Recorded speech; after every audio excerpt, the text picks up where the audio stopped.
Okay, cool. So, good afternoon, good morning, wherever you are. Welcome to another installment of Exploring Consciousness with the Earth Nouveau group team. And today we're going to talk about how does an illuminated master live and create.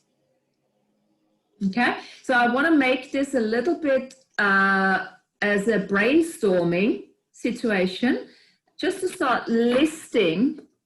Hold on, I'll just keep admitting in the meantime, I'm a bit distracted there. So I just want to start listing things that we have learned in the last couple of years, be this now from Andrew's shows or any other stuff that we have done with regards to our self-development awakening journey that is different. So it's almost like a little bit like what is 3D compared to 560, 4D, that type of stuff. So like, for instance, give you an example, competition versus non-competition, hierarchy versus non-hierarchy. And then we can talk a little bit about the various points that we're going to raise. And then what I would like to do is, but I'd like to keep it big picture today. And then, you know, all these findings that we have, all those different things that we come up with, items that we come up with, we can then, you know, use as topics, you know, to go a bit more, you know, deeper and dive into it in a different show, in a different Zoom. The other thing I want to say is we have, so a month, we have 4 shows. And what I would like to do, I would like to do 1 week. I'd like to open that for a ghost, for a guest speaker, teacher, if you wish, just like what we've done with Matty, I think 2 shows ago, two Zooms ago, where, you know, whoever wants to share whatever they have to teach, whatever they find inspiring, inspirational, what they've learned over time, and give yourself about an hour to talk. And then you have one of us as a host, one of us to, you know, to interview you, to talk to you about that. And let's make it something that, you know, that is really dear to you, that maybe we haven't approached yet, or anything like that. So once a month, we're going to do that, to bring a guest speaker teacher in, so that we can use this forum here for all of us to speak, not just us as hosts and as you know, contributors, and to make it an hour about you and what you've learned along the line on your path of this awakening. Does it sound good? Sounds great. And, you know, because, you know, everybody brings in all these outsiders, you know, because they're also famous and stuff. We're all famous too. So we want to know what you know. Yeah? We don't need to bring a, you know, a Deepak Chopra in or something, because we have enough information. I love him, and we have enough stuff to talk about where we can teach each other, you know, to do stuff. Okay. So, as I said, a bit of a brainstorming. I do have a list here, what we can talk about. And it's a little, so as we said, how does an illuminated master live and create? What comes up for you when I ask that question?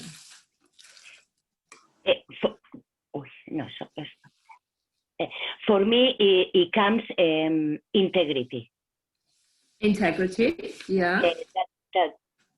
That is the major thing for me. Mm-hmm. Do you want to expand a little bit on that integrity? What you mean with that? Is my personal journey. Integrity is to stand in my point, to stand in my power. What I experience, what is integrity for me, my personal path, is a very lonely path. And also is how my life changed. But is I escape. If I want to explain integrity, I have to explain a very personal things, you know. Okay, and you don't want to do that? Or you do? What is for me to reach integrity is a very lonely place at the moment, but lonely, not lonely in myself, is not surrounded the people I used to, because I used to be very different. I used to show myself with a facade, was a mask, different mask when you go to work, the mother one. And now I don't have mask anymore. Also, I don't have I'm not surrounded people anymore. And, Yes. and it's just to live my truth. That is for me integrity. Okay, cool.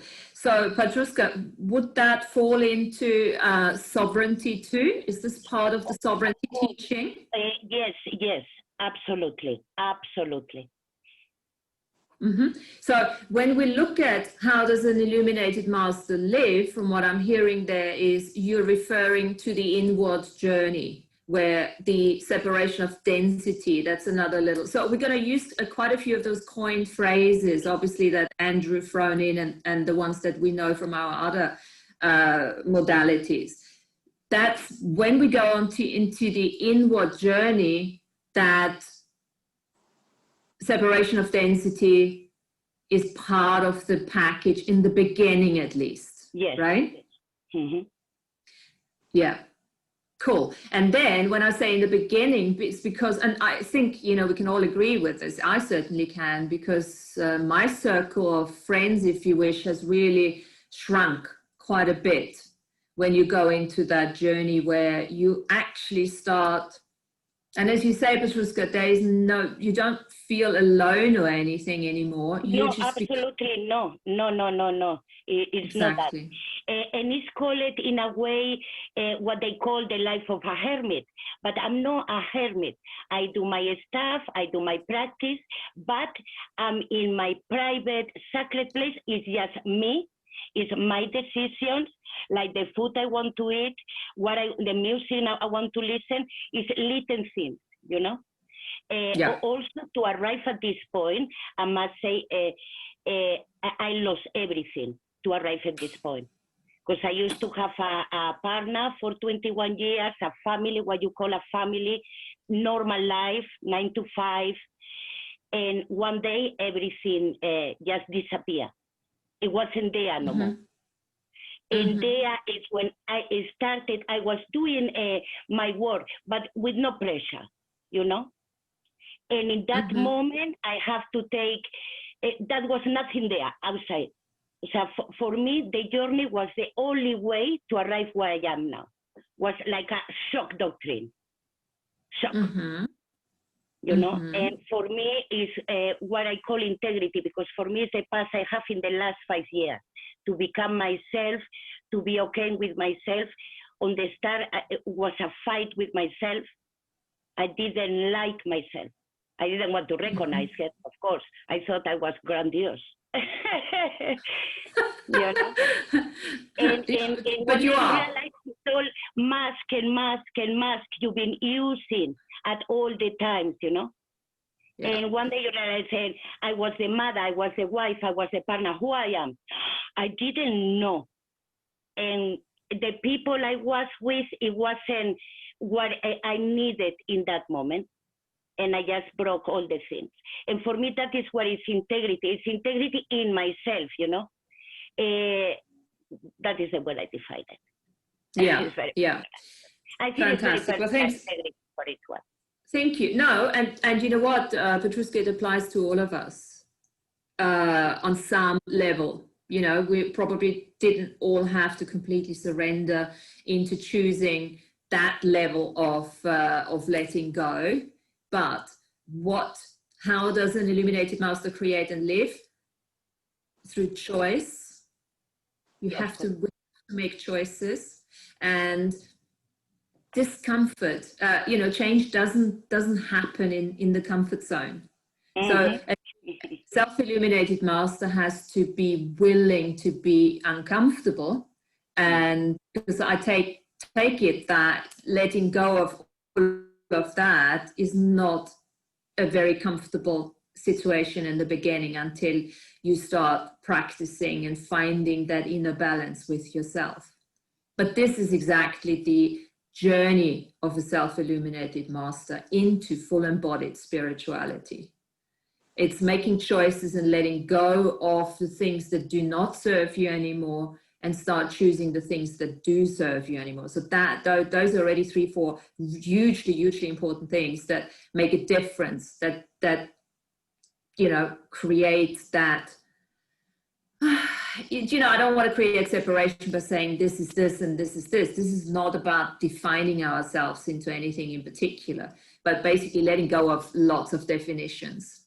It's the letting go of the definitions so that we can then choose to be who or what we require in that particular moment. Because you can be a mom, you can be a partner, you can be the lover, you can be all of that, but it comes from a place of choice in that moment of time. Mm-hmm. Cool. Fantastic. Sovereignty. So let's talk a little bit more on the sovereignty, because if you look at not unsovereign and being sovereign, you know, so you call that, part of it is obviously the integrity, doing what works for you and not doing what doesn't work for you. And the sovereignty is, I think, is one of the biggest elements of becoming an illuminated master and maintaining the level of illumination in this embodiment, if you wish, because it's something we have to continuously work on. And we always talk about, you know, not stepping on other people's sovereignties.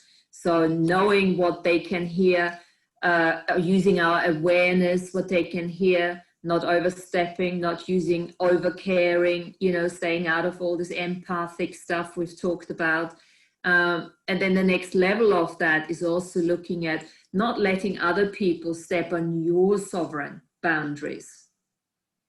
So being able to say, okay, look, this is enough now, I'm not interested in that, you know? And being able to actually say, no offense, but I've got to walk away from this now. Or, you know, we see that a lot in a client situation where, you know, a client wants to hear certain things. They contract you out because they want to hear certain things. You know, AB often says that, and then he comes up with certain things because he knows that that is priority for the client to look at first, and then the client gets pissed off because he didn't expect that. He wanted to hear something else. You know, and instead of just giving them what they want to hear for the money's sake or for, you know, their time's sake or for their, you know, ease sake, is also not working in the levels of sovereignty. Does that bring up anything? Have you had any experiences with that?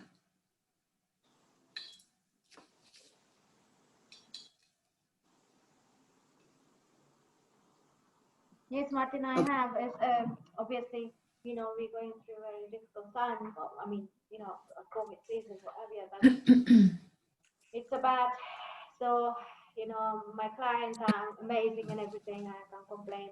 They're beautiful people, but sometimes they're stuck in this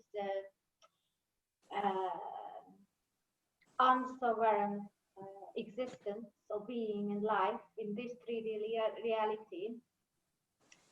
And what is possible, as you know, it's possible, which is what you mentioned earlier, 3D and 5D. So when we're stuck in this unsovereignty, but in our other life, in our other quantum life or the 5D reality, there is a different reality, there is a different possibility.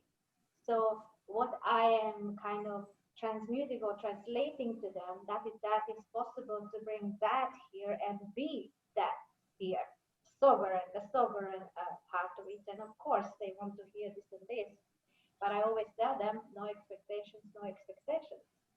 So they cannot say, okay, yeah, blah, blah, blah, which, you know, what you said earlier. Yeah. But what I would like to mention here, or maybe you can talk about this, is, you know, we are in the 3D, but another part of us, or, you know, exists in the 5D.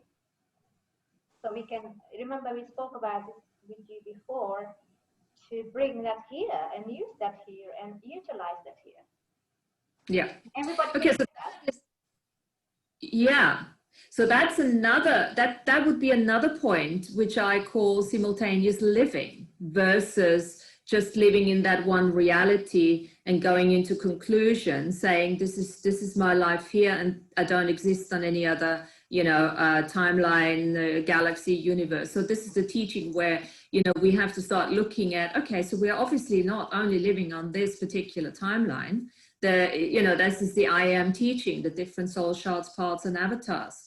And that is one of the teachings, one of the points that we have already discussed, and we will again discuss, obviously, as realizing this is part of living as an illuminated master, by having a level of awareness that you not just exist as that one. You are the I am apex being, and yet you are so much more than that. Yeah. And the way you, sorry. And the way you acknowledge that is to do your have a spiritual agenda and a daily practice, isn't it? Absolutely. So you actually saying, I, as the self-illuminated master, am aware that I'm a multidimensional being, and I do these daily practices. I have this spiritual agenda to connect on that basis to my other selves, to my ancestors, to the unseen world. Because a self-illuminated master has a foot in both worlds, don't they? That's what you do with your simultaneous living. That's what you learn to do. So you operate in both. So you live in the world, but you're not of it. You're of the earth. Yeah. And obviously we all have glimpses of that, and this is the work we do. This is the work of self-mastery, if you wish, to start acknowledging that. So that's one of the biggest points there, to acknowledge that there are 3 timelines, and we're working on the central timeline, on the graduation timeline. And whilst we're working towards our citizenship, galactic citizenship, trying to integrate as many soul shards, parts, and avatars from everywhere, where do we find our inspiration? Yes, we find it by like-minded people through discussions, like we're having here now, but also we find it in the unseen, in the invisible world. And every time, for me, it's a reminder when I put myself in a situation where nobody's around me, my husband is traveling and Emma is away, and, I'm thinking, oh no, I don't have a client now, what is going on? I'm so, why am I choosing this? Why am I choosing? And then, okay, well, I'm choosing that. Why? Because this is an opportunity for me to actually start working with the invisible realms, with all of that. And all of a sudden, everything comes alive. Because we do forget that, right? And all of a sudden, as soon as you make that choice, like, oh gosh, yes, I forgot, and the teacup starts talking to you, and everything, all of a sudden. And you don't necessarily have to go into huge transcendental meditation anymore, because everything is there to contribute to you. So you're working with the above timeline, if you wish, all the astral beings that are continuously angels and all the beings in the astral level that are continuously, almost knocking on your door. Oh, come on, let's work together. And you're working with nature, you're working with the stone people, you're working with the animals. And even if you just eat them, the plants and the animals, because this is how they're having an experience, and this is how you co-creating with them to have that experience both ways. So this is sorry, I don't mean to. No, go. I talk too much. Just no. I might have a bit of a time lag on what I'm hearing. Now I've forgotten what I was going to say. You carry on a minute, Martina. It's just completely gone. Okay. Okay, I don't know. Yeah, talking to animals.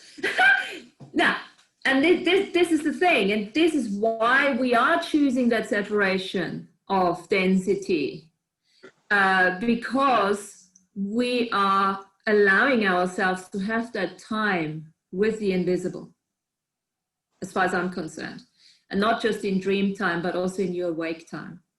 And that separation of density is obviously, we were talking about clients early on, Another point for me, living as an illuminated master, is acknowledging the separation of density, not seeking the wrongness in you, that all of a sudden, you know, you don't have any so-called friends anymore because you can't do the gossip anymore. You know, you're becoming a little bit intense and you want to have that type of conversation. Not everyone is around to do that. Whereas, you know, I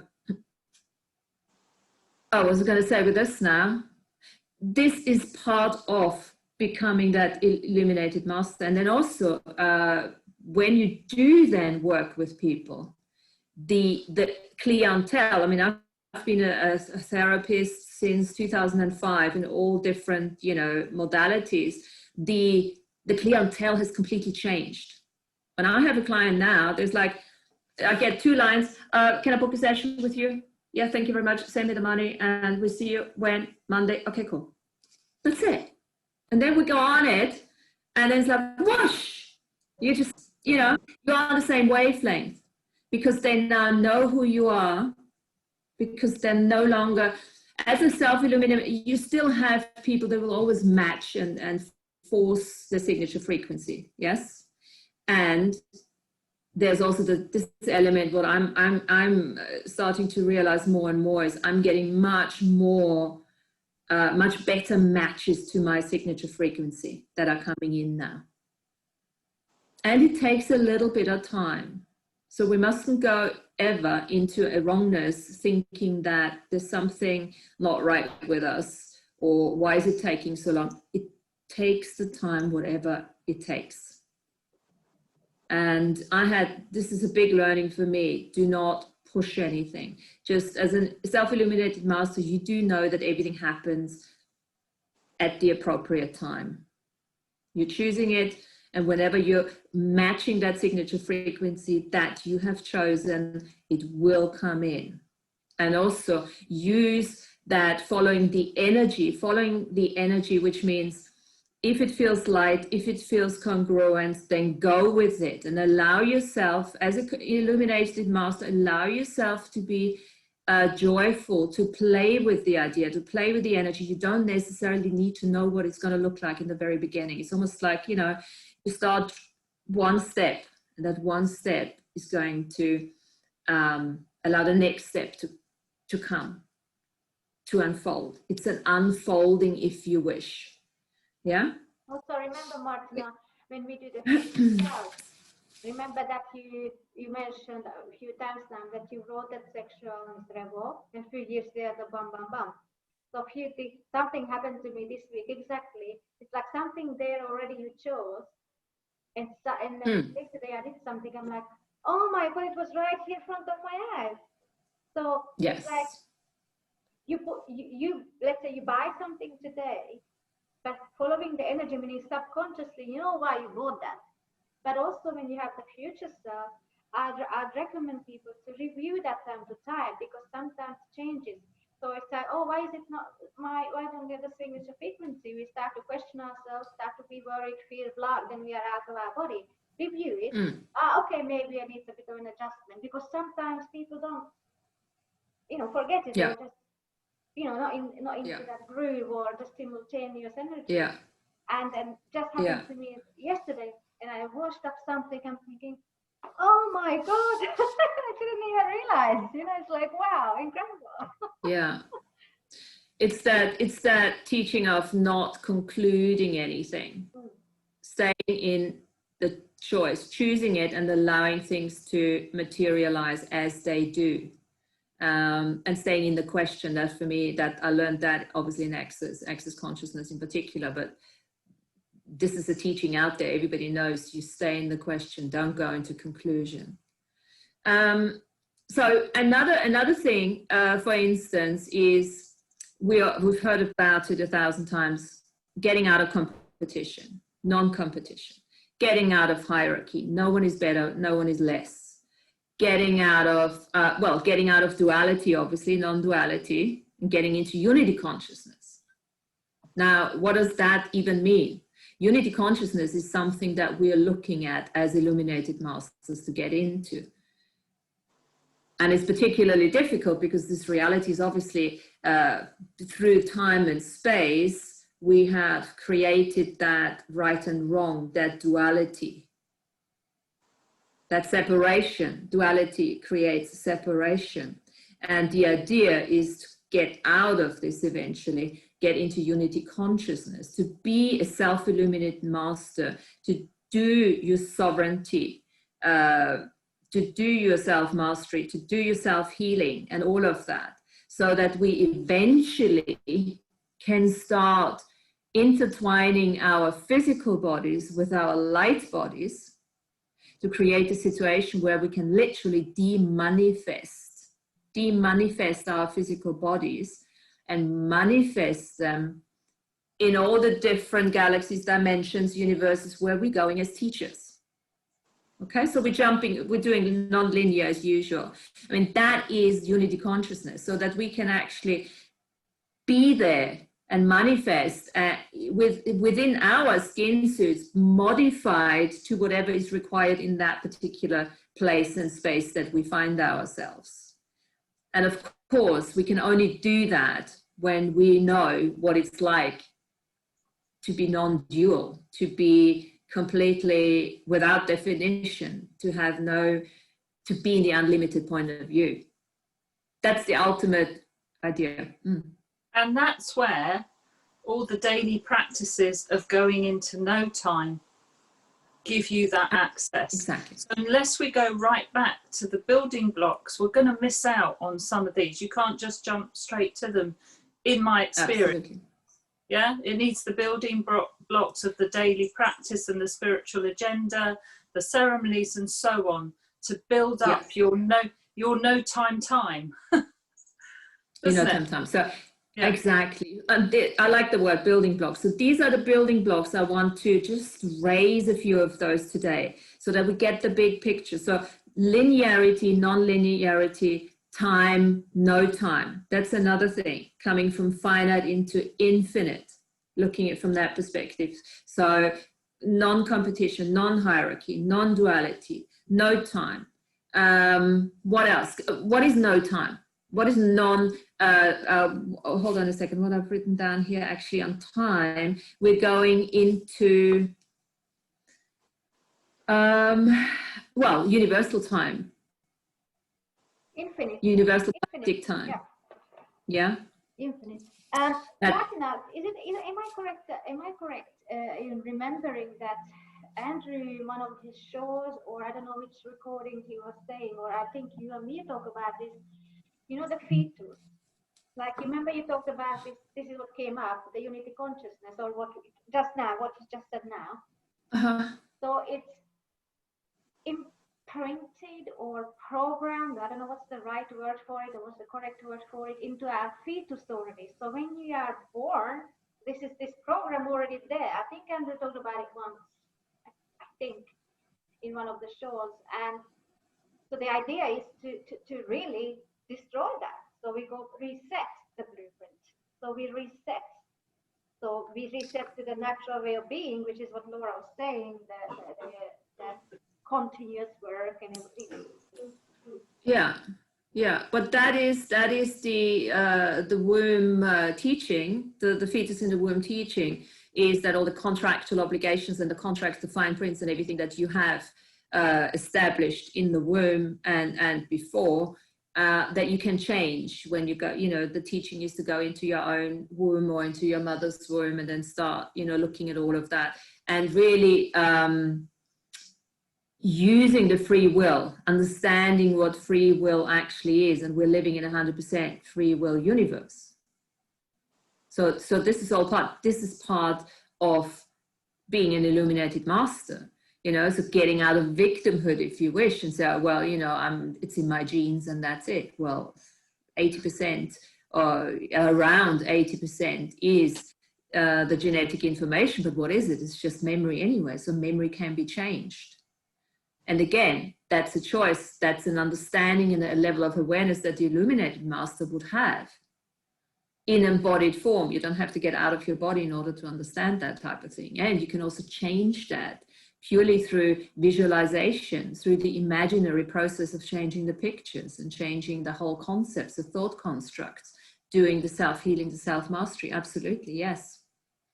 I'm not just saying for the sake of other people who might be listening, you know. Yeah, no, thank you. Well, no, absolutely. I mean, that's what we're bringing up here. These are all valid points. Yes. Because for me, what I'm noticing, what I'm aware of, that people are really hanging on to this, to the old way, to these patterns. They're hanging on to for dear life, when all these patterns are slowly disappearing. Yeah. Out of our eyes, you know, if you look around what's going on, but they're hanging on because they think, oh my God, what if this disappears? Which is Andrew said in a few last week or week before, that people will be in this position to find out, oh my God, what's now? What's going to happen to me now? Yeah, and I also think it's a good point to mention here that the self-illumination, if you wish, the embodied spiritual master, if you wish, is not a given. So we always say that once you think you've awakened, once you know you think you know, you don't know. And that's the humility. That's that awareness where the self-illuminated master knows that when they reach the level of knowingness, they start from scratch again. Because nobody really understands great mystery. And right. Because we're like ever evolving beings, constantly getting better and better and better, like always forever, better and better and better. And better. Exactly. So there is no, I'm the best, but we are the best. Yeah. And it's that awareness, that humility, and that, for me, this is the fun, this is the curiosity, this is just staying curious. And that's not the curiosity learning AB refers to. That's a completely different curiosity that it's that magical wonderment that you're in as you're living by asking a question, what else is possible? That type of stuff. Yeah. I always say, Martina, we're a never-ending story. Never-ending story, yes. Aren't we? All of us, a never-ending story. I like that. When you say that to people who've reached a conclusion, I always say, but the story's not finished yet. You could use another word for story, but it's not finished yet. Is it? Work in progress. Yeah. It's unlimited. Things change every moment. So, because people get fixed, as you say, people get fixed in a conclusion about themselves, about their story. You say, no, you're a never-ending story. As Sean said, forever evolving, which is the beauty of it. And the lovely thing is, I said that in my Facebook post, actually, you know, it's like every week we are different people. Yeah. Look different, but I certainly am completely different every week. And that's why, you know, I leave to the last minute, you know, to put when it's my hosting, because I don't actually, you know, what I feel right now, you know, in order to put that out. And that's so exciting. We could literally talk about the same thing every week and we would come up with different stuff. And I find that expansive. I love that.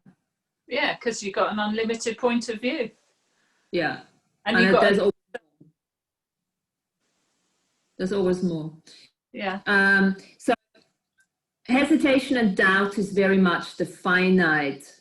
It's an emotion, if you wish, a value of the old way, hesitation and doubt. Now, what would be the pendant to that for the infinite way, for the illuminated master to look at that? Trust. Yeah, for me also it would be light. Trust, really important, and light. Just light itself with no identity at all. Light. And let me throw commitment into this. Yeah.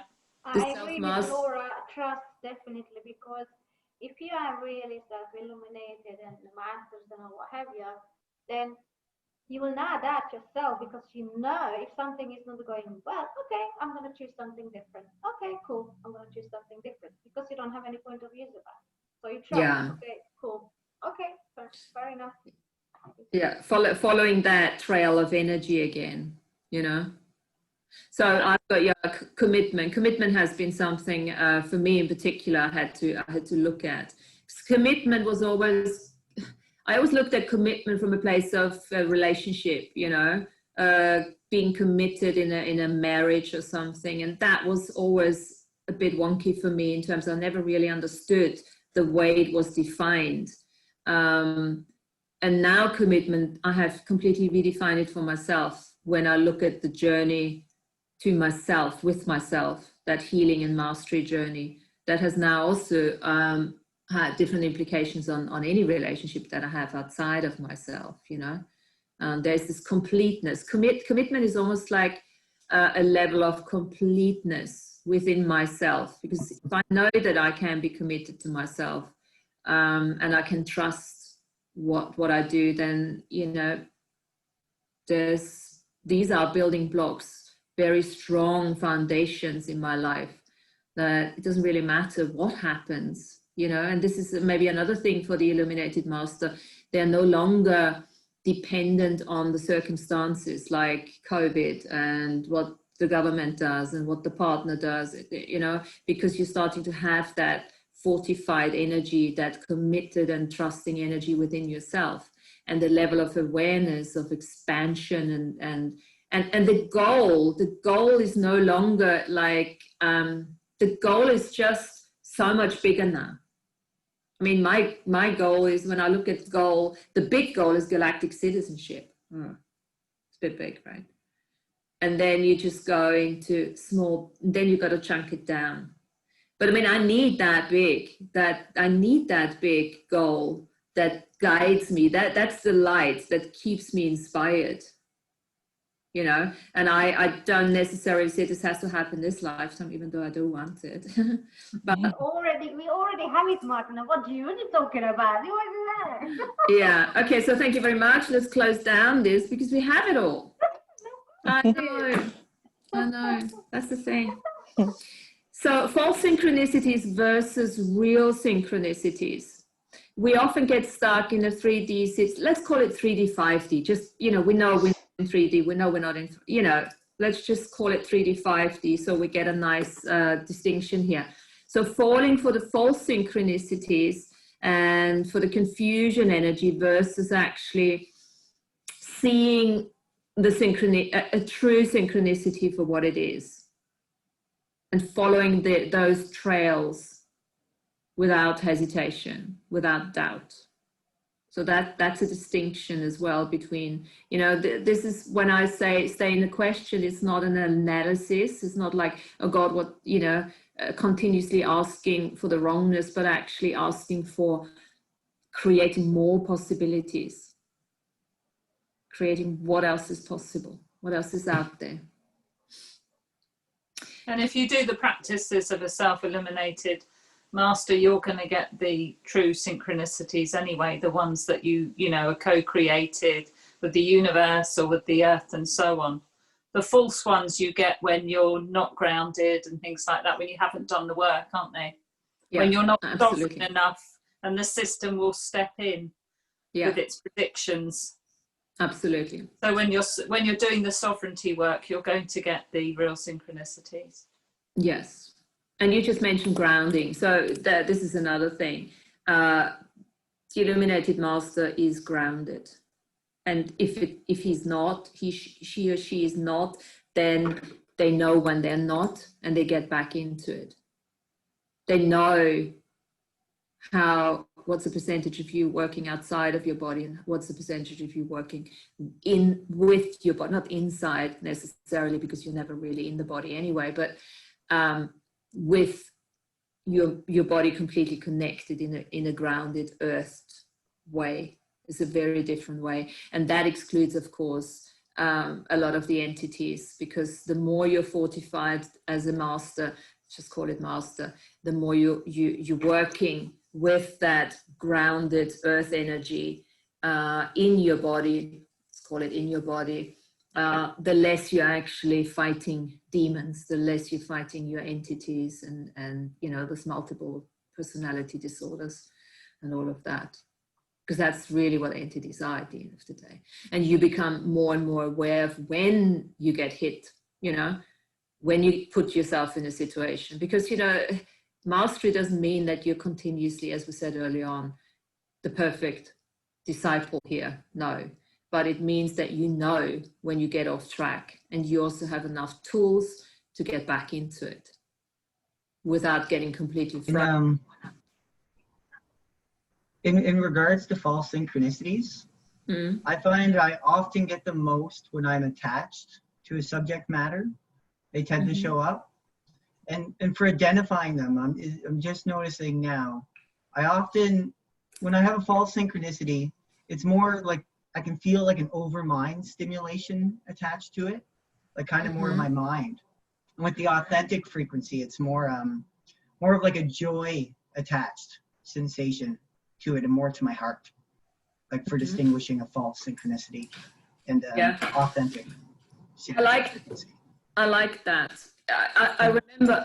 I remember being at the I don't know what it was, some speaker thingy, and the guy was saying passion is an ego value, and that I think I mentioned that before. That really never left me, because it was all about what's my mission? I'm passionate about, and I only now what you're saying here, and later on I started realizing that when you know something, when you truly authentically know, there is a joy, and joy and passion is different. And enthusiastic, joyful enthusiasm is different to that too. And just look at that passion thing for yourself. Call it passion if there's nothing that throws you off. For me, it did throw me off at the time. It made me realize that I was overdoing something, you know. I still was in my martyr. I still was in, I have to help, I want to help, and I'm so passionate about helping. And in reality, there was a lot of help that I actually required, you know, as we all do, that type of stuff. So passion is a good one to look at.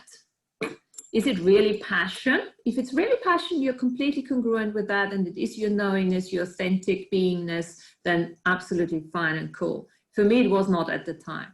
I can go back now and call it that, but in a different reframe for me personally. So thanks for saying that, Sean. That's also, that distinguishes the master from the not master. So synchronicities are an interaction between consciousness and matter. So it would then follow that if you're not unaware and conscious, then you're not going to be calling in the authentic synchronicities. That's when you're going to get the full synchronicity. Yeah. And I think just in terms for like what synchronicities are in form of actual mechanics is just simple pattern recognition. So if like a false synchronicity is just pattern recognition, your own crazy plot versus the bigger story altogether, and finding patterns within it. Yeah. Yeah. Yeah. Okay.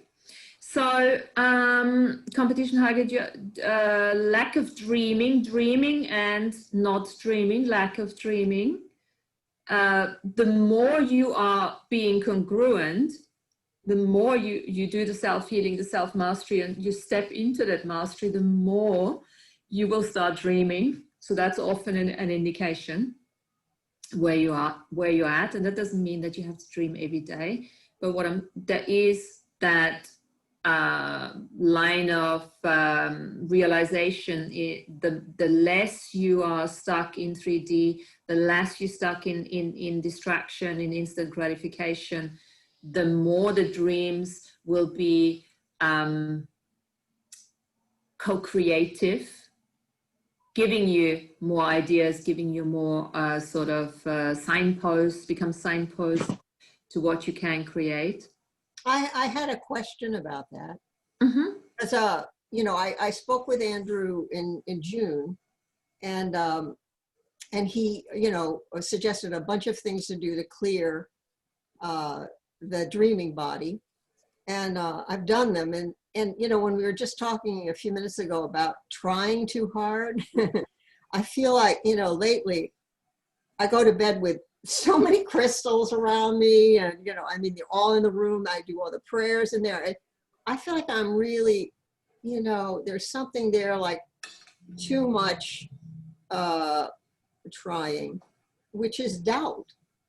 You know, to me, that's doubt. And, but I just wanted to share this, that the other day I did a BQH, it's Beyond Quantum Healing session, and my higher self came in and gave me a lot of information. And I just wanted to say, you know, a couple of months ago, I let go of one of my very, very oldest friends.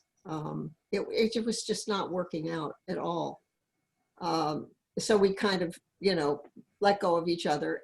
And then more recently, another very, very old friend. And then during this session, I became aware that my family of origin is not my soul family. Have you guys seen that before? Yeah. Oh, geez. Happens. Fucking blown my it's the brains most out common. trying to connect with them, huh? It's the most common thing, darling. It's common. Oh, fuck. Yeah.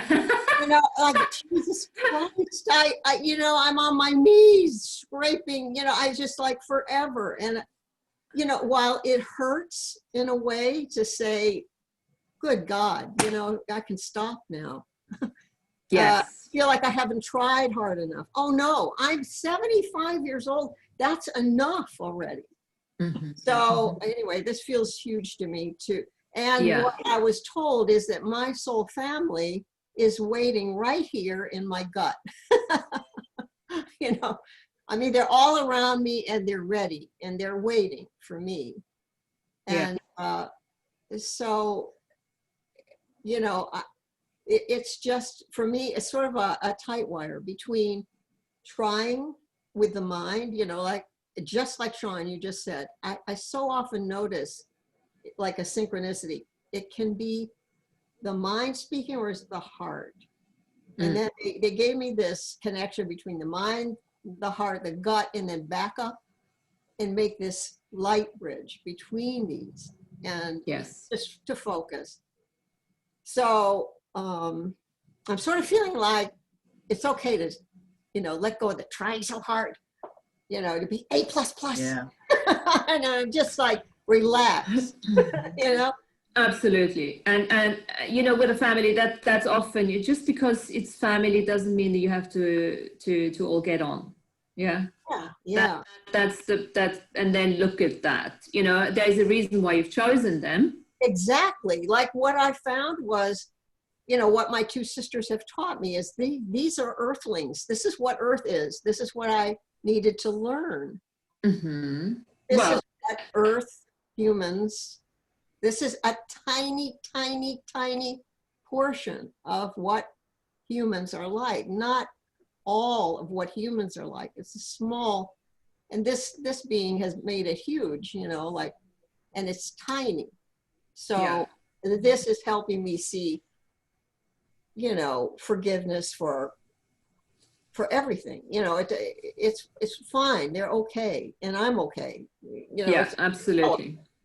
Absolutely. And remind, as a master, we all need to remind ourselves that this is the universe. This is the solar system of resolution. Yeah. Yes. Resolution. And resolve. Yes. We were all thrown into this solar system here to do all that. Yeah. So everything happens for a reason, you know, and everything has happened for a reason. And once, the thing is now for us to acknowledge, once a karmic resolution is completed, it's okay to let them go. It's okay to let them go. It feels like such a relief. Yeah. Really. Yeah. And it's quite interesting. Like I've been struggling, like I wasn't trying hard enough. And no, that wasn't it. No. And your energy, if I may say so, has changed. In regards to that? Already. With like there's so much stuff. Yeah. Like what's flashing for like in my mind for the last while has just been in lights. What am I responsible for today? Like just today. What am I responsible for today? I love that. Like, I get this is something I for love me. that. Because, you know, sometimes I've been noticing these programs come up for me that I'm really so often trying to do everything, just everything, even when I'm going through all these big changes and everything. So like finding that space, and that's why what's coming up for me right now is today. What's like right now? I so much relate to that. I'll have like 4 videos, one on every machine, you know, and I have to study and learn. I have to listen. I have to work. I have to, and yeah, it's like just relax. Yeah, I mean, surrender, relax, let it go. I feel like I'm standing on a cliff, you know, like I'm on the edge of unknowingness, and all I must do there is look for the light. So that's not a whole lot. You know, that kind of simplifies like what Sean just said for me. Like there's just the one thing that you do right exactly this moment. That's it. And there's nothing else. That's it. Yeah. It's that thing. So there's always a trigger here. When the words come up, then you know this is the time to surrender and say, okay, you know what? Choose something different. Trying is one of those words. As soon as you start trying, you're not actually doing it, making you crazy in the head. The should be, I should be doing this, I would create that, would, you know, because when you start listen to yourself on the wording, if you use a lot of those words, you just stop. Yeah, those don't come in very much, I would say. Yeah, come in that much. But and then, like, am I picking up the right cue? But it doesn't seem too confusing right now. Yeah, it's pretty clear to me right now. Yeah. It feels like that. Your energy has definitely changed. And guys, I want to tell you something. This was neat. So I had problems with my feet, with my knee, my hips, so on. So during this session, they said, pull on, you know, pajamas for kids with the feet in them, like pull on this like color that they'd shown me. It was like a really pure opal with a turquoise color in it. It was pink gold, this most beautiful, radiant, you know, it's just vibrating. And they said, pull those on. Well, the first 2 days, you know, it's so interesting to see, like the mind will go, oh yeah, we're busy. We don't really have, that's too hard for us. You know, and I'll just go, okay, I'm going to really do this. And I will keep practicing this. And I started to notice that that lower half of my body was in another dimension. It's not here. When I pull those on, it has gone. Isn't that interesting? It's so interesting to me. Like it's vibrating at a different, it's not exactly here. Yep. It happens all the time. And that when that happens is you have that incongruency. You know, you don't have the mind, the heart and the gut complexity together, because parts of your, could be a hand, it could be, you know, could be the whole thing, could be on a different timeline if you wish, you know, all over the place. It seems like it's interesting to me. It feels like at some point, you know, we'll all move to a different frequency or something like this. This light is so pure. It's so clear. And they kept showing me lightning coming in through the crown and the energy. Yeah. That sounds like a very cool session. Yeah, fantastic. Also, may I just add, because no one was saying like, oh, I keep looking for the light. What I would tell everyone is, don't look for the light, because the light is already in you. So that's you. So a lot of the times I had experience with clients that they're trying to do this and that one and that one, when already the answer is within. You start from within. The light is in you. So when you wake up in the morning, switch the light on. And you don't have to worry about anything, just like Sean says. I asked, like today I had a very full-on day, and part of that day was a huge showdown with the food. Incredible. Everything was incredible. But what I'm saying is, I had some ideas, but I said, okay, so what this person requires today? And that is exactly what happened. And it was incredible. It was just really, really good. Everything would just flow. Yeah. I wasn't like an answer from outside because I know the answer to this side. Just like when I spoke to Andrew, remember we said with Andrew euphoria when Sean mentioned joy. So Andrew said we have that euphoric state of mind when everything just flows, not passion, Yeah. euphoria. And with animals, all the time is the same. So we can learn from animals. We can learn from the birds. It doesn't care. It just goes to the tree, and they are self-illuminated masters, if you will, because they're. Yeah. Yeah. Yeah. Absolutely. So this is going back to looking at the environment that is not always so easy we're living in, and then really making that not relevant or not making it significant to our own growth. You know, acknowledging the light that we are, and then of course the next step is what are we going to do with it?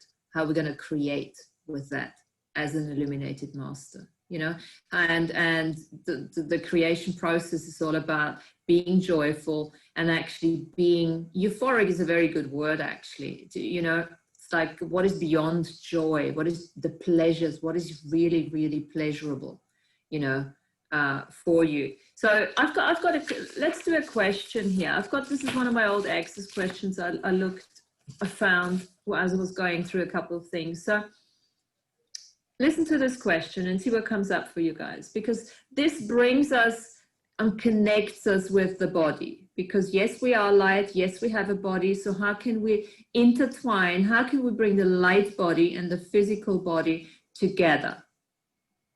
So if you could have anything out of being you, what would that be?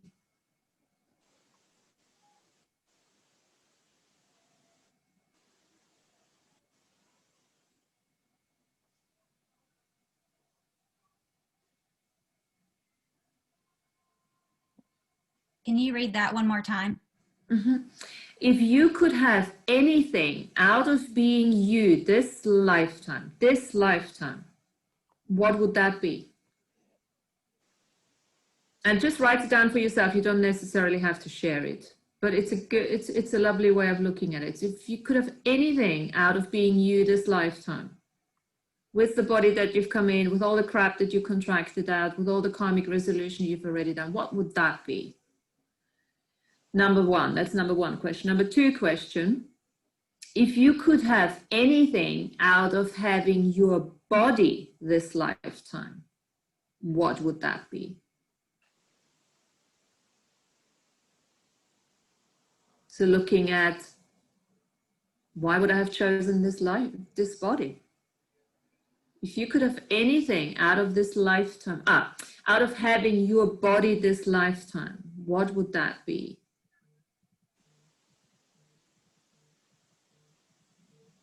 You can write the question down and just keep asking it and just allow the awareness to flow in. It's not something we need to answer. And then this puts a different spin on it now. If your body could have anything out of being with you this lifetime, what would that be?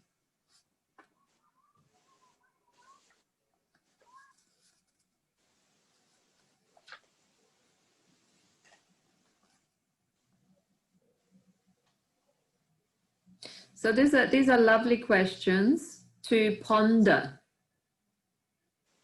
from a perspective of how does an illuminated master create and live? Because you take the body into consideration. You don't want to just get out of it. Another one I've written down is acknowledging the collective consciousness and almost seeing the collective consciousness as this came for me from the shows I've done with AB on the consciousness, orchestra of consciousness, because for me, consciousness was the biggest thing at the time. And then obviously having explored this topic, I realized that collective consciousness is actually a huge limitation, because it includes all the domination and control and all the structures and all of that. So what for the illuminated master can actually start looking beyond collective consciousness. And what is beyond? What is outside of consciousness? It's the old signature frequency teaching, or the new signature frequency teaching, the harmony, the vibration, the frequency, and the working as a celestial medium. And then we're going to add, of course, working as a celestial medium of peace. And again, that brings us back into acknowledging ourselves as multidimensional creators. And I'll tell you what, whenever you get stuck and you think, oh, life's not working, remind yourself, you are multidimensional, multifunctional, co-creative being here in the now. This I am Apex Mighty Presence, Mighty I am Apex Presence. And there's so much more. And as soon as you expand yourself out, you get out of that limitation. Because I think we're trying to, it doesn't matter how much work we've done, yeah, it happens. All of a sudden, Chuck, you forgot everything, and there you're in the box again. And all of a sudden you can't breathe, and everybody's like, oh God. Because everything is there. Everything is in your field. It doesn't matter how much work you've done. It's still available, yeah? And in that moment of, I don't want to call it weakness, that moment of unawareness, all of a sudden you step right back where you were. And the main thing is, don't wallow in that piss. Get out of it. Once you're there, okay, cool, great. Step back into it. Well, cool. I can do this because I'm a multidimensional, creator, so I can get out of it right now. And literally, you can explode. I had a thing at my daughter yesterday, get the fuck out of the kitchen, otherwise, la, la, la, la, la.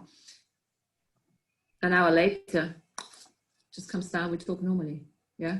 I'm not saying this is a good thing, but this is part of it. Don't go ever into judgment. And that was the big thing we talked about addiction when we did the addiction thing, because it's rooted in limitation. You start feeling limited, you start judging yourself, you no longer want to be in this body, everything becomes too small. Yeah, you drink, you smoke, you do whatever, just to get yourself out of the body. And there's other ways of doing that. Hey, do you guys, any of you guys have addiction to sugar? That's really my addiction. Again, reframe it a little bit. I love my little biscuits in the morning. Oh, yeah. Coffee. Is it an addiction? Can I be without it? I can be without it. I try. Say again? I do try. Yesterday, I just think I stopped for 3 or 4 days. And then yesterday, I just felt, this incredible sadness over not having anything good to eat. And, I started to notice how much food is so much in my, I've had, years of being a foodie, food addict, restaurant thing, all this stuff, and I've started to realize how much food is like almost like an entity, rather than a way of nurturing the being, nothing wrong with having good food, but it's just that it had to be very fun food. And fun for me is sugar. It makes me very happy. Well, to be honest, why would you want to cut something out that makes you truly happy? You got to look at, is it a distraction of something? Is it, instant gratification? Or, one night I felt like, because of the numbness on my feet, and I'm having neuropathy there. But then when I had this session, they didn't talk about sugar at all. So my higher self didn't mention that as being an issue with neuropathy or my blood glucose levels or any of that. But I did feel like, well, you're overdoing it on that. I have a big question, Martina. Andrea, let me just just before, let me just say something here. All about choice, okay? Yeah. You limit your every choice you're going in, you're just creating the opposite, okay? Yeah. Everything you persist resists, you know? So if you have this huge point of view that you can't have sugar, you're driving yourself crazy, just allow yourself something. And you could go the other way. What I used to do at times, because I'm a rebel, so fuck it, I'm eating. And you just eat whatever you want. I've done that, yeah. Just for an hour a day or something, and you'll stop. It's all about that. It's that inner little saboteur, that rebel, you know, you need to know how to deal with that. There's nothing, if you do a lot of thinking, you need sugar, yeah? You do a lot of work, a lot of body work, you need sugar. I'm not saying you need to fill up, but, and sugar is in so many different ways. You might want to just have a piece of fruit or something, you know? I think if everywhere you are not allowing yourself to have a choice, you're creating yourself a trap. Then you're either, and that's what it is. It's that overdoing again, yeah? Trust, if your body wants it and you know what to do, you look at that, yeah? Yeah. I often ask my body, or I go to my heart, Dawn, to ask my body. But sometimes the old sugar programming, or the coffee and biscuit or pastry programming, I just leave, because I might have the programming, but then I hold on, let me finish. Then I switch it round to, but this is my sovereign choice. And when I've made it from being my sovereign choice, I just really enjoy it. And then I might make a different sovereign choice the next day. But working from my heart and asking my body is it's making me responsible as a sovereign being for that choice in full awareness. And then I really enjoy it. I don't want to enjoy it with guilt or from a programming. I want to enjoy that as a sovereign being, and that's how I approach it. And I probably have coffee, and I have a pastry or a cake or something every day, and I don't feel guilty. I enjoy that as part of life's experience. And when my body's out of balance, I soon know if I'm getting just, you know, like with my birthday recently, way too many cream teas, going to Devon, all the rest of it. I know I've got out of balance, but I know that's temporary, and I don't beat myself up for it. I used to. So yeah, I mean, almost getting out of seeing it as an addiction as well, don't you think, Martina? Just seeing it as a choice. Absolutely agree with you. It's just a choice. As the most annoying statement ever, you know, once you start understanding, it's just a choice. Yeah. And there is so much, what's the word? Proof that you can eat the most organic, the most healthy, do the most exercise, But if you do it from a place of guilt and from a place of, I'm not allowing myself anything else because apparently this is not good, you're doing yourself more harm than eating that piece of cake with total gusto and enjoyment and euphoric orgasmic pleasure. It almost goes back to the ability to receive. Dawn, are you able to receive kindness? Are you able to receive sweetness, you know, in your life? Yeah, you know, I love that. Yes, I love that, Sarah. I did recently feel, you know, when I was looking at the sugar stuff, I was feeling like, well, this is where I've always gotten the sweet, you know, I was in this family and I ate sugar constantly. And I'm not in that family now. And I feel like, yeah, I have my family. There, you know, I feel connected to my true soul family. And so, you know, all the sweetness is already, you know, there. I don't have to keep filling myself up because I don't have enough. So, yeah, I think that's a wonderful point. But ask yourself, are you eating the food or is the food eating you? Because when you spoke at the beginning, the food is eating you. You're not eating the food. Yeah, And that's a good it's point. not just for you. This is for everybody. So when we start overeating, doesn't matter what food, yeah? Of course, I ask my body, same as Laura, same as Martina, that I agree with that. But what I'm saying is, when people go to that switch, at that moment, you're not eating the food is eating you, and it's eating everything inside of you. And that's what people are addicted to. Yeah, I used to eat, you know, like years ago, I would eat like a sleeve of Oreos, you know, a whole. I would taste the first two and then I ate the rest of them. It's kind of like, to me, getting drunk, you know, on sugar. Yeah. I'm not doing that. No, try less.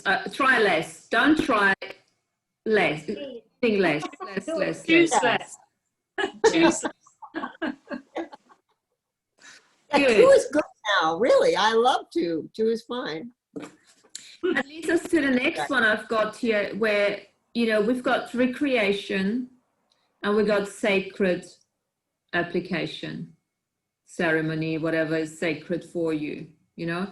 And again, the illuminated master looks at when and I always love looking at the shaman teaching.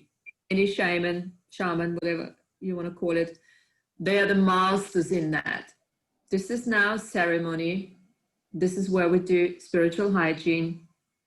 And then once we're done with our ceremony, this is recreation. So make a real distinction between, you know, what is recreation and what is a sacred ceremony for you, a sacred way of living.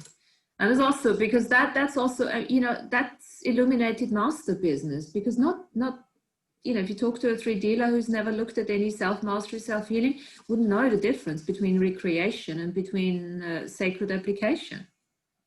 So that's a huge difference too, to look at. And not everything has to be bloody sacred. And of course, not everything has to be recreational, like, you know. So this is another one I've put down. Working with natural signature frequency instead of forcing it. So not trying too hard, not being impatient, not getting frustrated, getting angry because shit doesn't happen fast enough for us, you know, and things like that. We can't force it. There's no point to force it. And AAA effort doesn't mean forcing, okay? It just means whatever you do, do it with joyful enthusiasm. That's what it really means, for me anyway. You know, it's not like doing it. Just, even if you just do 5 minutes of it, be there, be in your body. Don't have 5 things in the head. I should be doing this, and I should actually be out there doing this. No, when you choose it, bloody choose it and be in it completely. Inspired action. Yes. Yes. And allow yourself to get out of it. If you start, you say, okay, I'm doing an hour of meditation now. 5 minutes later, all of a sudden your mind starts to wander. Don't force it. Say, okay, cool. Let's choose something else now, and then get back to it. You know, this is what illuminated masters do. They don't force themselves like little kids sitting behind the bench, having to do it because the teacher told them to. No, they know what choice means, you know? Because there's obviously something else coming in that needs addressing first. If that happens all the time, then you got to look at, is this the programming here? And then you just clear the programming. And also illuminated master is the one that doesn't feel like a failure, doesn't feel like I can't ask for support. We all go out there and ask other people, our friends, other professionals to help us. Are you willing to ask for support? Can you receive it, like Sarah said early on? At the end of the day, receiving is the big thing. Everything is about receiving. And because we've all grown up. This is the part. Go for it, yeah. Go, Sean. Oh, this is a part of being an illuminating master with what you're saying. It just, my internet is on the fritz. I'm not sure if you guys can see me. But just being able to understand the cycles and the potency of your frequency like and just how it goes in its cycles. And just with me right now, just I'm understanding that I can't maintain this high level of frequency and vibration. I just can't do it. I'm going through like just starting a brand new bunch of school, as well as I have to change where I'm living. And with all those circumstances, I can't maintain this frequency any longer. I'm just letting the understanding come in that I can lower it, and it's going through its cyclical process, and that it just can't stay that high forever. As well, it'll just keep improving as I become a more illuminated master. But just there's some things in life that, you know, we go through our cycles, and it's just hard to maintain. And what you've just said, Sean, is actually, it's one of the teachings. It's one of the things the Illuminated Master is. An Illuminated Master has a capacity to change the frequency whenever it is required and to adapt to whatever is required. Yeah? Because let's say, for instance, you know, you have, you know, you're completely absolutely complete. And you go to one of those places out in the universe, and all of a sudden the light's not that great. Worse than here. Yeah? You have to be able to adapt yourself, to decrystallize and crystallize your body and get into that frame, you know. This is it. You have to maintain that unlimited point of view, being able to adapt to whatever is required. Yes. So saying that, and that's like kind of getting in resonance with that wave, like the wave absolutely. Of consciousness. That's just getting in line and resonance with it and hopping on. Absolutely. And this is also getting, you know, another thing the Illuminated Master does, it learns through being with nature. It learns through being with nature. And what do we have in nature? We have the seasons, right? You know, we also, in being, you know, adapting, now it's autumn, now it's harvesting, now it's starting to calm down our labors of our, you know, things like that. So this is all part of it, being in tune with nature, being in tune with the circadian rhythms, being in tune with our bodies. What does our body require? And our body is not always in perfect fit shape. I mean, I see that when I teach yoga. Sometimes I have a day, I'm like, fucking hell, I can't even move at all. Mm-hmm. And then next day I'm perfectly fine again. Now, on the day where my body feels slightly slack because it is tired for whatever reason, because I don't know what I'm doing, you know, every single minute when I'm sleeping and stuff like that, you know, I might have overdone it in my dream time. So will I then put so much effort into it during the daytime, or will I allow myself to just rest?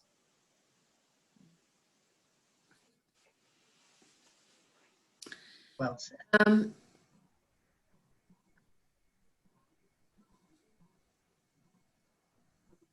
Seeking purpose is one of those things in the beginning where we're like, what's my purpose? What's my purpose? What's my purpose? Once you get to the Illuminated Master state, you realize there's not just one purpose.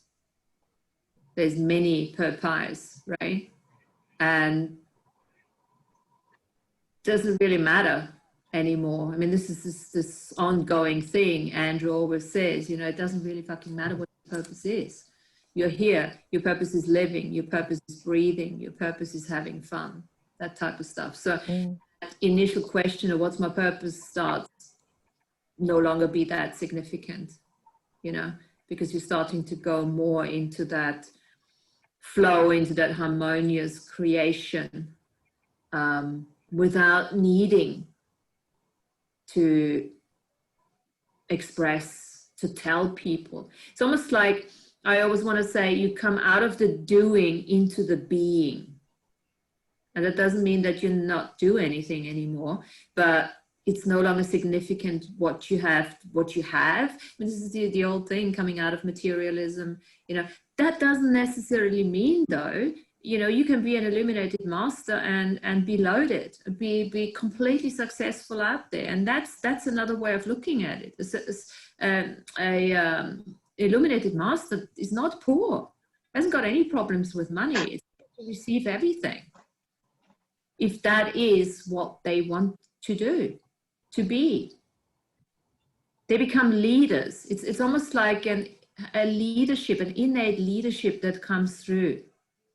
And you can perceive it by the people just coming into a room. You know, when an illuminated master comes into the room, it's like, whoa, who is this? Hasn't even said a word. Oh, we lost Sean here.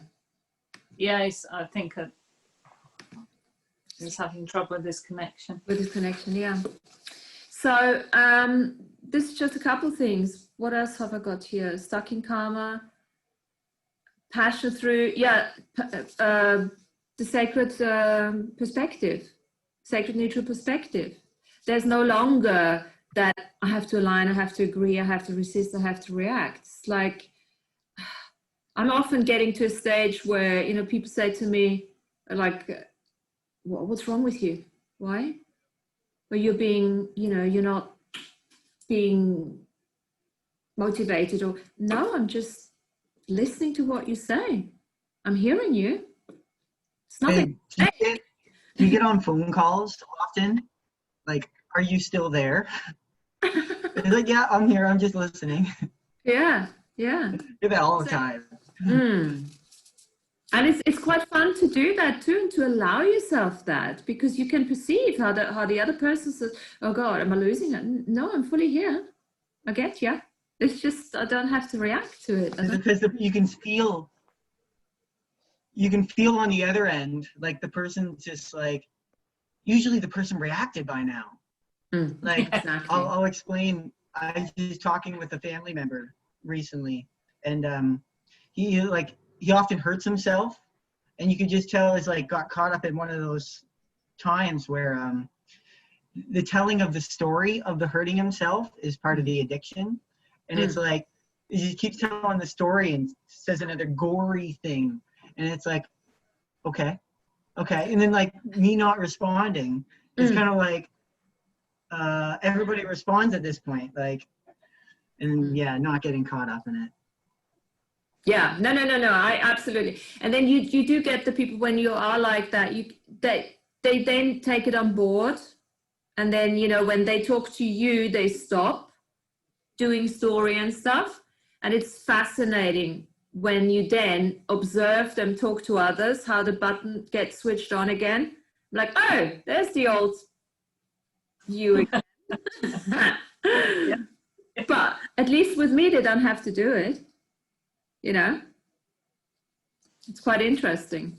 And then there's the question, you know, again, where you don't go into judgment because they're so animated and like, it's like, yeah, so much fun. They're having so much fun. And then they're with you. It's like, what's right or wrong about this? Nothing right, nothing wrong, you know, because this is the time when they can actually relax. So this is an interesting one. Often, you know, where you realize, you think, you know, obviously I'm talking, you know, relationship, let's say, you know, and you think, oh, don't love me, or, you know, I'm not excited. No, this is the time where they can be them, because they really are not that button pushing. This is the program talking. And you as the illuminated master, if you wish, you allow them to be them. And that's a big fucking service, isn't it? Yeah. Yeah. Can I just add something? Please. Yeah. Oh, so that's funny because for me, it's the, and this would be my relationship with my husband as I was doing the work, so to speak. I wasn't playing the game anymore. The patterns that we played, the game, because we've been together since, you know, 37 years plus more. So he didn't like it. He did not like not playing the game. So I did have to figure out, how could I not play the game but still have fun with him, or you know, enjoy him and not judge him for not going along with me on this path. so it's been kind of difficult living with someone that doesn't do the work. I think we've all been. But yeah, done yeah. that. But it's the game playing that really was like, I didn't even realize I was in this game with him. Yeah. You know, so I just wanted to share that. And I think it's a really, really cool point, because you see this in partnerships, and you see this with friends and with so many other things. And then it's a question, and I call that karmic resolution. It's almost like, oh, okay. Oh, we're karmically resolved now. So what now? Is there some out-creation? Can we out-create this relationship now? Is there anything where we are a contribution to each other on that level? Or is it time to move on? And interestingly enough, I think lots of people choose the moving on without realizing that they then get themselves into the next relationship where they start that karmic cycle again, right? And there's no right or wrong. It just really depends. And sometimes you have to move on a couple of times and then come back, and then until you see, okay, now this is done. Now we're done. There's nothing we can out-create. So, yeah. Oh, but what I was also saying, because I just started listening to you and Andrew, was the free will thing. So I would control his free will too. Oh, totally. Yeah. I was playing, which I didn't realize. I'm like, oh my gosh, I'm totally controlling it. So stopping that has helped make the relationship much better. Yeah, absolutely. It was fascinating for me. I know it might be just a little thing, but it was huge. No, that's a huge thing, because we do. Yeah. We think, yes, we're doing the work and everything, but we forget that everybody makes their own choices. And just because they're not choosing the work that we do doesn't mean that it's wrong. Right. We become. I used to think that. Yeah. I was a huge abuser. I abused my partner through that thought process of, he's not doing the work, I'm doing it. Just not choosing it. So the question is, what am I doing with this? Why am I choosing this relationship? Right? Yeah. And then once you start looking at that, and you take out the judgment, you take out the points of views that we all should be doing certain should, you realize, well, there's obviously a reason why this is working. It's almost like, for me, I've realized it's like almost I can allow myself to do that level of work because I have a partner who looks after other things that I don't necessarily want to look at this stage in my life. And that's the creation then that could perfectly help. Oh. Yeah. I like that. Yeah. It's almost okay. That makes sense to me. Yeah. To co-create. I wasn't clear on co-create and all that creation that you say, but now I can see how it can work. Yeah. Once you figure out the pattern, figure out the beliefs that you have, and figure out what, all that. He doesn't have to change anything. I am the one. Yeah. And look, it works until it doesn't work. Yeah. It's a daily choice. And it's a very good thing to do is on a daily basis what I do. If I remember it, I just destroy and uncreate every relationship I have with my partner, with my cat, with my daughter, with my house, with you guys, with Earth Nouveau, with Andrew, with everything. So the next day when I wake up, it's a choice again. I like that. Dependent on anything I wish to think, but because as soon as you allow yourself to be defined by anything, you get out of choice. Wow, that's powerful. Thank you. Yeah. And this is the big thing of looking at what is love, what is unconditional love, and love has been such an enigma for me because it does not make sense. It is so tinted, is that a word? It's so misidentified in this reality that it never really worked for me. So I had to look at that and say, what does that actually mean? What does that actually look like? You know? So that was part of that exploration. Also being so much of a rebel, you know, I would never let myself be pushed into, you have to be this because you are in a relationship, or you have to be that, you know? Yeah, so this is very powerful. And then everything, you know, takes on a different meaning. It's like, oh my God, and then the gratitude can come in, which is another thing of the illuminated master, gratitude and celebration. It's one of the most important things, because if we don't do that, this is what puts us in that state of receiving again, that joyful expansion. The more we can celebrate our lives and our choices and our partners and our kids and whatever else, our work, the more we create a resonance, a unity field around us that attracts more of that. Indeed. Remember, Martin, obviously I do Ho'oponopono, and in that we say, love yourself, but love everything. Because when you love anger, you kill anger with love. For example, that's, you know, the thing is, you don't clear other people, you clear you clear the attachments. And Andrew talks about, that's why I like Ho'oponopono and Andrew's work, because they go very well together. And Andrew talks about, remember he told with David, your day, the Earth Nouveau David, about entangled observer. I think he had a show with him, and I think I've written it down, which is a really, we entangle ourselves with shit for no reason. We got PhD in that. PhD, everybody has a PhD, you know, to go into that. Yeah. But this is why we're here, to untangle. Get into that mastery, and then to you know, at some stage, what I've written down too for another level is actually, instead of just clearing the DNA memory, because there's a level where, you know, as Dawn says, enough is enough. I need a break. I need to surrender. So it's then say, okay, so clearing is an ongoing thing. We know that, yeah, we have the tools now what to do, but this is no longer something, we don't have to just protect in order, you know, to be sovereign. You know, it has to become an energy that we become. You become that to be it.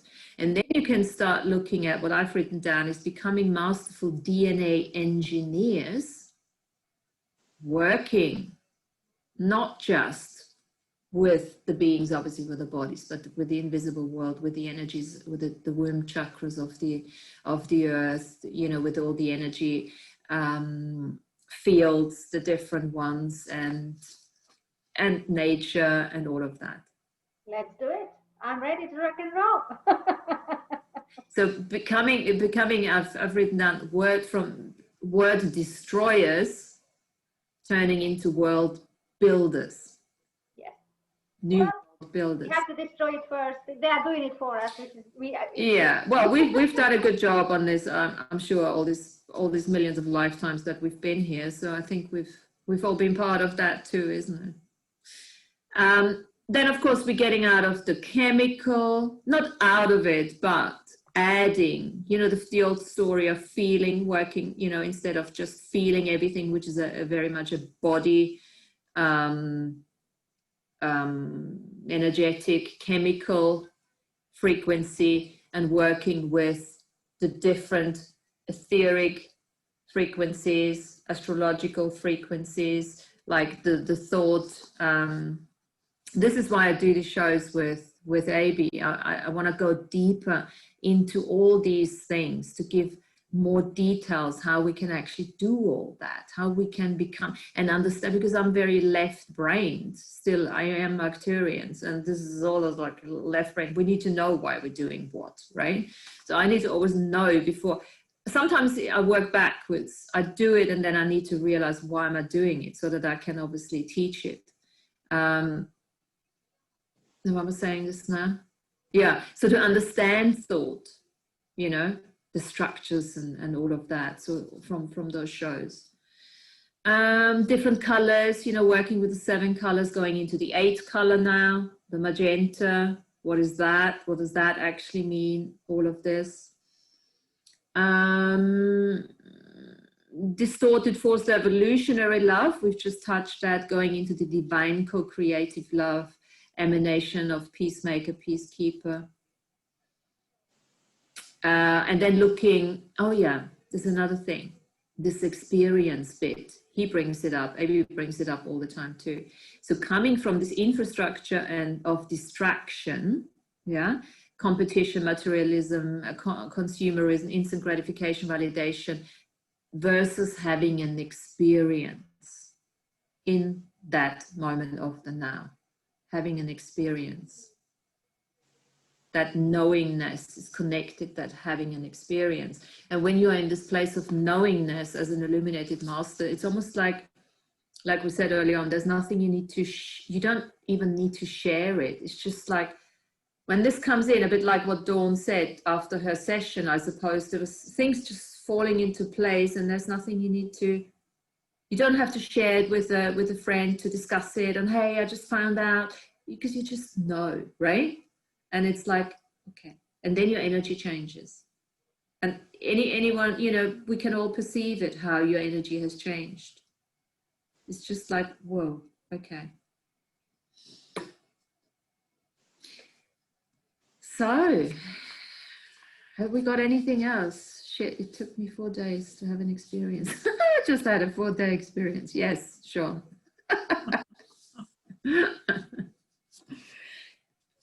So,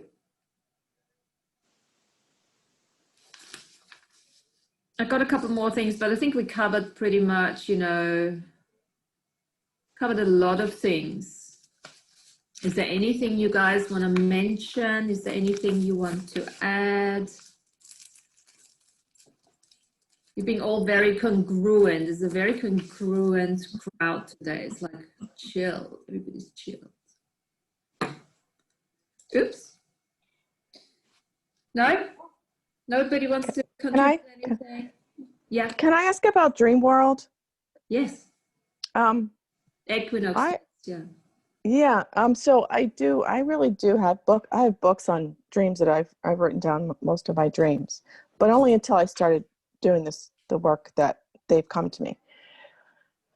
So the group that I used to work with, because I would wake up very like, oh my God, I must have ran a marathon or something in my dream. And he said that you can tell yourself before you go to sleep to stop. You don't need to have those creaky bones and those, you know, achy muscles when you get up. Is that because there's something in my dream, some entity, something coming into my dream world? Okay, so let me kick this off, and then, you know, others can also give some of their input. It very much depends on what type of skin suit you have and what type of blueprint you have coming in with, you know. If you are very much a multi-dimensional creator with the invisible world, your dream world will probably be more active. Mm-hmm. Yeah, so that's the one thing, you know, depending on where you go and what you create and who you create with in your dream world. Okay. There could be that, but you know, if it gets to a level where it's actually impacting on your day-to-day life, then you need to start looking at that. And yes, there's one of those things where before you go to bed, you do give yourself certain guidelines, you know, just like, you know, you can give your entities a guideline. You know, whoever you work with, we're not working during the night because this is my time where I'm sleeping. Oh. So it's maybe looking at, do you have a capacity with entities? Do you do a lot of work with entities? Do they come to you because they need to be released? They need to be passing on messages and stuff like that? It could be that. And then, of course, there could be that dream space that needs clearing out a little bit. You know, there could be old dream memories that are still keeping you in the hamster wheel, you know. This is obviously where the dream revocation comes in, spiritual hygiene before you go to sleep. But as Dawn also, we talked earlier on, don't overdo it from a protective, you know what your spiritual hygiene is, the four corners of the bed and all of that. That's what comes to my mind. But I'm sure Laura's got stuff on this too. Well, just to add to that, really, is the setting up the boundaries before you go to bed, because you don't want to be treading on others' journeys in your dream time. Because I think some of my audio went, but I think you said you wake up feeling tired. Yeah, like I was at a workout, like I'm stiff. Do you wake up at all? Do you get disturbed, or is this you just sleep through and you dream? Or is I pretty much sleep through. Okay, but the feeling when you wake up from it is not a. What's the feeling when you wake up from it? Well, sometimes I have vertigo. Sometimes I wake up quickly, and then when I try to get out of bed, I'm very stiff. I wasn't stiff before I went to bed.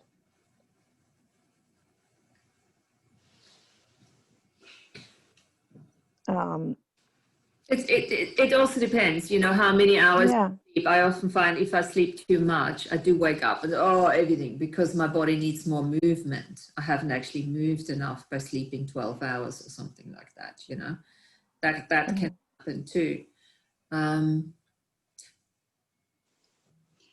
I mean, I do know that I move during the night. I do know that. Vertigo. My body does move. Yeah. Vertigo, you shouldn't wake up and have vertigo. So there's definitely something there. Okay. But having said all that, it could well be the way you lie down. If your pillow is connecting to a certain, vertebrae in the back there, taking you out of alignment a little bit along those lines, could be. I would do the vagus nerve, meditation and exercise before you go to bed. Okay. Yeah. I did do the dream revocation. I think he has a dream body. I've done that. Yeah, that's always good to repeat.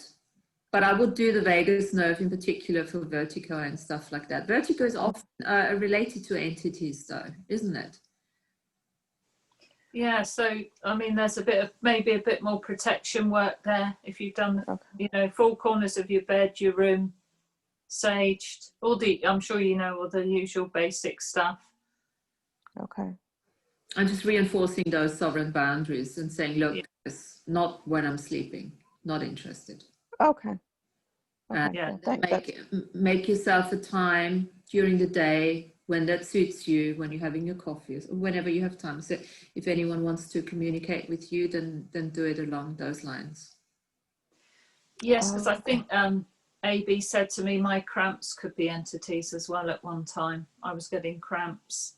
So I'm just thinking, because it's something that's coming out in the body, isn't it? Something that's manifesting in Amy's body. Yeah.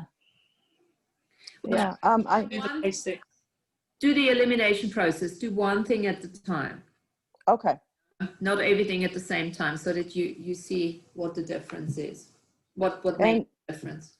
I don't know. I am type 1 diabetic, so sometimes it's weird. My blood sugars will go high when I think of the dream, when I wake up, and sometimes they drop really low and I have to wake up to get juice. But that's kind of odd to me. I've noticed a pattern with that too. And do you remember your dreams? I do. Most of them, yeah. So can you make a connection with what you're dreaming when that happens? Sometimes lately they've been about pregnancy and babies. Like me having a baby, and I'm like, well, I can't. In my dream, I'm saying, I can't have babies, So you could probably have babies on a different timeline. Think of the timeline bleeds now at the moment. So there's a lot. Andrew said it. Remember in the other show, Martina, with the babies. Okay. Remember in the dream? Yeah, remember that we talked about that. You and Andrew. Yeah. So look at that. It could well be the case that you are having, or the other thing, of course, it could be symbolically you're working through a new project or something. We're all birthing at the moment. We're rebirthing ourselves all the time, you know. So you could look at that from their perspective too. So ask a few questions around that. What is that? Oh yeah, Okay. soul shards. That's the other one, Amy. Ask if you've got some What is soul it? shards. Ask if you've got some soul shards coming in or wanting to come in. Okay. Because I've had that before with my throat chakra, which developed into bronchitis. So yeah.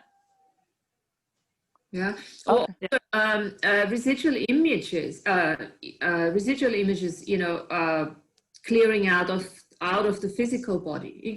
We're doing so much emotional work and so much clearing and mask that has an impact on the body. So the one thing is, don't make pain a wrongness. Again, it's an intensity. I don't call it pain anymore. I don't make it significant. What's wrong with me? You know, just look at it from there is an intensity in my body. What is that? What is my body trying to tell me with this one?